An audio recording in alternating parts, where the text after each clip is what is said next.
Hi hello నమస్తే welcome to 100 TV.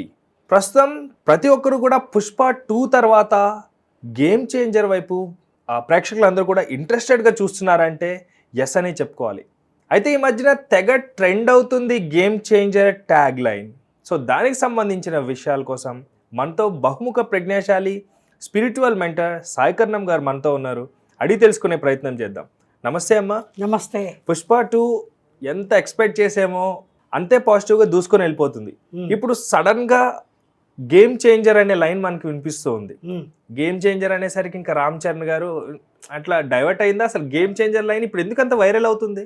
దీనికి ప్రత్యేకమైన కారణం ఏంటంటే గేమ్ చేంజర్ అనే పేరుతోటి రామ్ చరణ్ గారు నటిస్తున్న సినిమా తయారవుతోంది. అందువల్ల ఆ పేరుకి అంత ప్రాముఖ్యత అయిపోయింది, ఆల్రెడీ సంతరించుకోవడం జరిగింది. యాక్చువల్గా సినిమా పరిశ్రమలో చాలా గత 30 ఏళ్ళుగా కష్టపడి మంచి పేరు తెచ్చుకున్న నిర్మాతల్లో ఒకరైన దిల్ రాజు గారు. ఆయన దిల్ అనే సినిమాతోటి సూపర్ డూపర్ హిట్ కొట్టి హిట్ ప్రొడ్యూసర్గా నిలబడిపోయాడు ఫిల్మ్ ఇండస్ట్రీలో. ఆ తర్వాత అనేక విజయవంతమైన చిత్రాలను ఆయన నిర్మాణంలో బయటికి తీసుకొచ్చారు. ప్రేక్షక లోకం ఎంతో ఎంజాయ్ చేశారు ఆ సినిమాలు చూసి. ఆయన ఇటీవల ఫిలిం డెవలప్మెంట్ కార్పొరేషన్లో ఆయనకి ఒక ఉన్నతమైన పదవి ఇచ్చారు. ఆ పదవీ కాలం 2 సంవత్సరాలు ఉంటుంది. ఆ పదవి చేపట్టిన తర్వాత ఆయన చక్కటి ఆలోచన చేశారు. రొటీన్గా ఇలా సినిమాలు నేను నిర్మిస్తూనే ఉన్నాను. ఎంతోమంది నా దగ్గరికి వచ్చి మేము సినిమా తీస్తున్నాము, మా పిక్చరు ఆడియో రిలీజ్కి రండి సార్, పిక్చరు ఓపెనింగ్ పూజకి రండి, లేదా ఫస్ట్ షో చూడడానికి రండి, ఇలా నన్ను చీఫ్ గెస్ట్గా ఇన్వైట్ చేసేవాళ్ళు. అవన్నీ చూసిన తర్వాత నాకు వీళ్ళు ఎందుకు ఇన్ని లక్షల రూపాయలు కోట్ల రూపాయలు పోగొట్టుకుంటున్నారు అనే బాధ కూడా ఓ మూల ఉంది.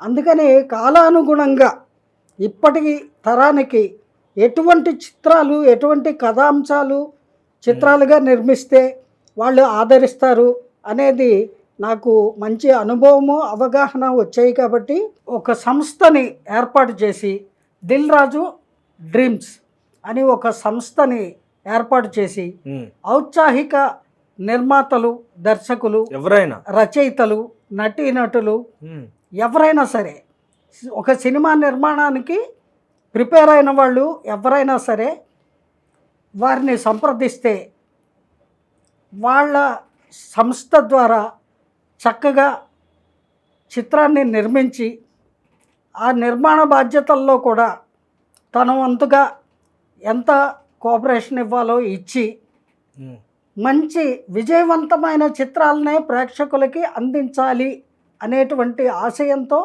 ఉన్నాను అని అన్నారు. అటువంటి సదాశయం కలిగినటువంటి దిల్ రాజు గారిని మనం అందరం కూడా అభినందించాలి. అలాగే వారు చెప్పినట్టు అనేక మంది సినిమాలు నటించాలి, నిర్మించాలి, డైరెక్షన్ చేయాలి అనే కోరికతోటి తీస్తున్నారు.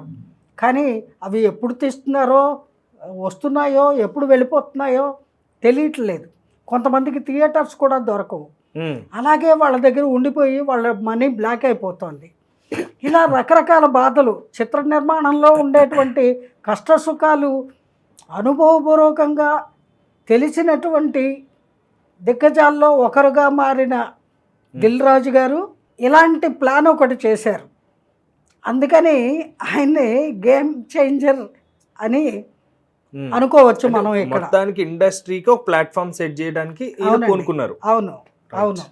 సో ఇందులో ఔత్సాహికమైనటువంటి నిర్మాతలు కానీ, దర్శకులు కానీ, కథలు రాసుకున్న రచయితలు కానీ చక్కగా వారిని సంప్రదించవచ్చు. వారి ద్వారా మీ చిత్రాన్ని తెరకెక్కిస్తే డెఫినెట్గా విజయవంతమవుతుంది అని నేను కూడా భావిస్తున్నాను. చాలా మంచి నిర్ణయం తీసుకున్నారు ఆయన. దానివల్ల అనేక మంది కొత్త వాళ్ళకి అవకాశాలు లభిస్తాయి.